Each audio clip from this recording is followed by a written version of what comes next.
What's up, everybody? Welcome back to another video on my YouTube channel. And in my last video, I talked about sort of my thoughts on the initial moves of NBA free agency, some of the big trades, and I discussed KD's trade request with the Nets. And one of the big trades that I talked about in that video was Rudy Gobert being traded to the Minnesota Timberwolves and how it sort of meant that Utah was heading in the direction of a rebuild because they had been bounced out of the playoffs early the last few years. High expectations. This year they lost to the Mavs without Luka in those first few games, which was pretty disappointing. Then the year before, they had the best record and got bounced in the second round. So once they traded Rudy Gobert, it kind of seemed like they were ready to head into the direction of a rebuild. But then they came out and said that they're not considering trading Donovan Mitchell, so they were going to keep him there. But then yesterday a report came out that they are going to start listening to trade offers for Donovan Mitchell.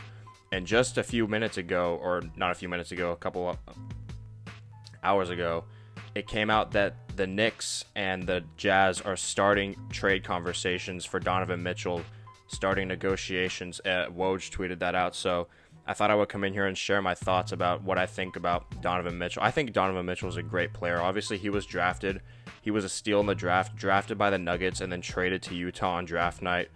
Comes into the league. I thought he should have won Rookie of the Year easily. I don't think Ben Simmons deserved that award over him, but nevertheless, he comes into the league as a rookie and takes Utah to the playoffs, and they beat an OKC team led by Russell Westbrook, who was still in his prime at that point, a team that had Paul George on it, who was starting to play MVP level basketball when he was on the Thunder, and they had Carmelo Anthony, who at that time was definitely still a respectable NBA player, a guy who could get buckets.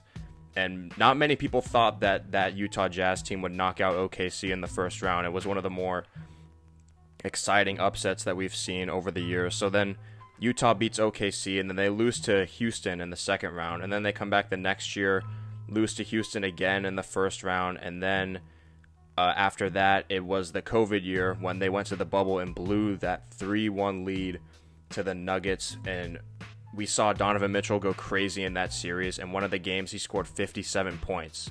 57 points. That's only one other player has scored more points than that in a playoff game, and it was MJ's 63 against the Celtics when he was in his second year in the league. So for a guy that's able to put up 57 points in the playoffs is emerging superstar status, or if not super close. He's definitely a star player in this league and has shown that he can raise his level of play when it matters most in the postseason. So obviously Donovan Mitchell, he's not going to do much in Utah if Rudy Gobert is not there and Quinn Snyder is not there, and Utah's unloading players like Royce O'Neal. So he's probably going to be on the move, and I think the Knicks could be an interesting destination. They just signed Jalen Brunson. They obviously still have Julius Randle and Tom Thibodeau, who's known to be a defensive-minded head coach. Obviously, Donovan Mitchell's not known for defense, but maybe if New York pairs a backcourt of Jalen Brunson, Donovan Mitchell, Julius Randle, they still have key pieces, some of which they had to give up in a trade, but I think they could find a way to make it work on defense, and I think the Knicks could definitely be a playoff team and maybe win a playoff series with that offensive firepower with Brunson, Mitchell, and Julius Randle.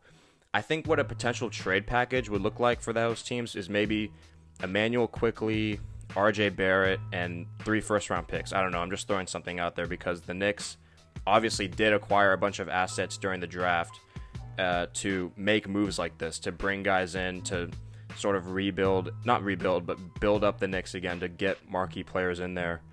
And then the Knicks will obviously be a potential landing spot for him, but I think the team that needs him the absolute most is the Miami Heat, because I think Miami's downfall in the playoffs was not having consistent offense outside of Jimmy Butler, because I think he was asked to do a lot, and when he couldn't really do anything anymore, Miami's offense slowed down and stalled a bit. So I think having Donovan Mitchell as maybe he might even be the first option in Miami, because he's the guy that can go off, obviously 57 that we saw, but he's the guy that's going to be a high volume scorer, having the ball in his hands the most. And I just think having an offensive attack led by Jimmy Butler and Donovan Mitchell in the playoffs gives Miami a much better chance to compete with a Boston Celtics team, a Milwaukee Bucks team, or maybe even a Brooklyn Nets if those guys, KD and Kyrie, do end up staying in Brooklyn, or a team like the Sixers, who are probably going to be very good next year, still very good with James Harden.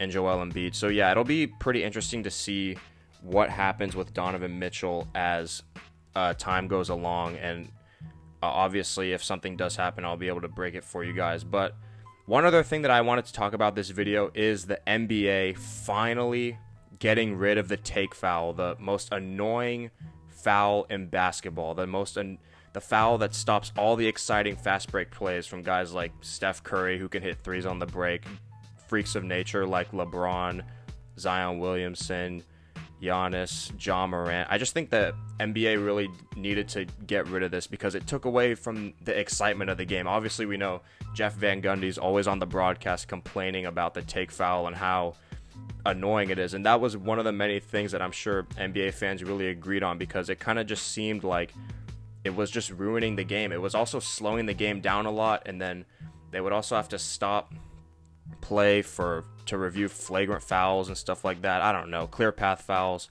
It was just something that needed to go. And so the new rule is that teams are going to get a technical free throw and possession if they are fouled intentionally on a fast break to try and stop it. So it'll be interesting to see how long it takes for that rule to kick in and to see how players adjust to it, because I'm sure there's going to be a couple of incidents where players sort of, forget that the rule is changing and they can't just flat out foul someone in transition anymore. So yeah, that was one thing I wanted to touch on. And also some of the stuff we're seeing in Summer League, some of the rookies showing out like Chet Holmgren, Jabari Smith's been playing pretty well, and obviously Paolo Banchero for the Orlando Magic, who just got shut down for Summer League. And I just wanted to give some of my thoughts on the Magic not playing Banchero for the rest of the Summer League. I personally would have preferred to see him keep playing, because I think as a rookie, as that number 1 overall draft pick, he's going to need to get as much experience as he can, whether it's against NBA guys that he's going to be playing against in the regular season, or against two-way guys and undrafted rookies, second-round picks, first-round picks that are trying to make a team. I just think as the number 1 guy, he's just going to have to get as much experience as he can, especially when playing for a team like Orlando, who isn't going to be very good. So it'll be interesting to see how this... I don't think it's going to affect him that much, but I think I just would have preferred to see him play in Summer League.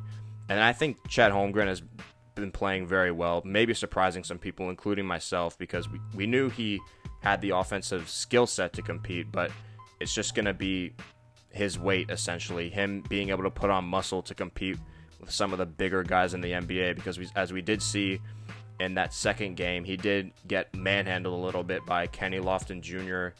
of the Grizzlies. So yeah, a lot of interesting stuff going on right now in the NBA. Summer League, rule changes, Donovan Mitchell trade rumors. Let me know what you guys think about all this in the comments, and thanks for watching this video, and make sure to check out my other content on my other social media platforms that will be in the description. Thanks for watching.